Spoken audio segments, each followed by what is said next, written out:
I've been sick this week, so I don't really feel like showing my face. I thought that perhaps I would show his face instead. So perhaps you can check out this cute furry friend's face while I tell you what I learned this week.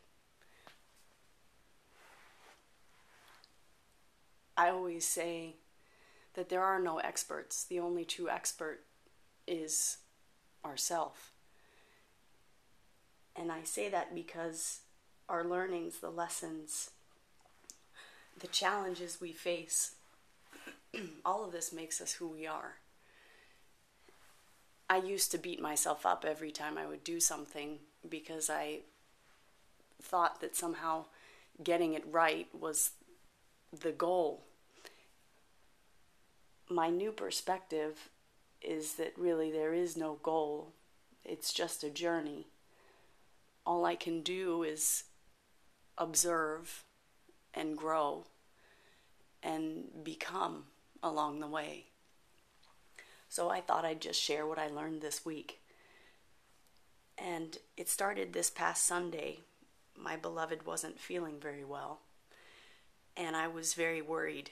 I knew that he had a busy week of travel, and I felt that he could not afford to be sick.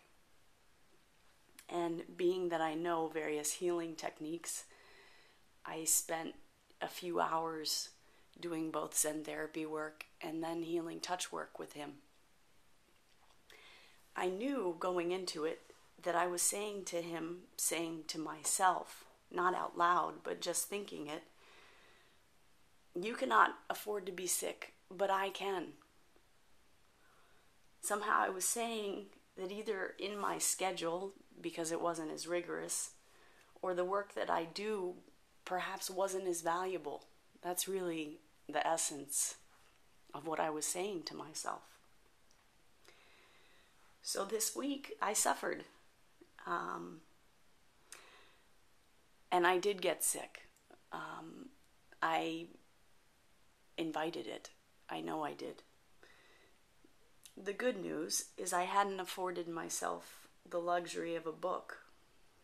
And so as I lay in bed, because that's all I could do, I finally began to read. And this was a beautiful book that I was reading. It had a suggestion in terms of defining who you are and your business, and taking the time to talk to family and friends and find out what is it that makes you memorable. So I did. I mean, there's nothing better to do when you're laying sick in bed than and feeling rather hopeless. Hey friends, what's great about me? What makes me memorable?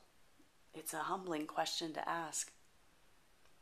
What I got back was actually an outpouring of loving truths that literally filled me to the brim, to the point where I even spilled over a bit. So the things that I'm learning and the lessons I gained this week are thoughts about myself can either keep me well or make me sick. And the thoughts I choose, I really should choose more carefully. And the other valuable lesson is that no matter what happens, even if I become sick, what do I choose to make of it? Maybe I do want to just wallow in self-pity. I did a little of that.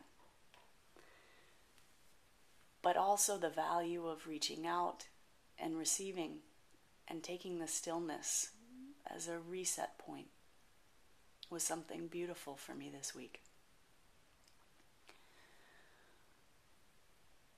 So that's about it. That's what I'm learning. Be well.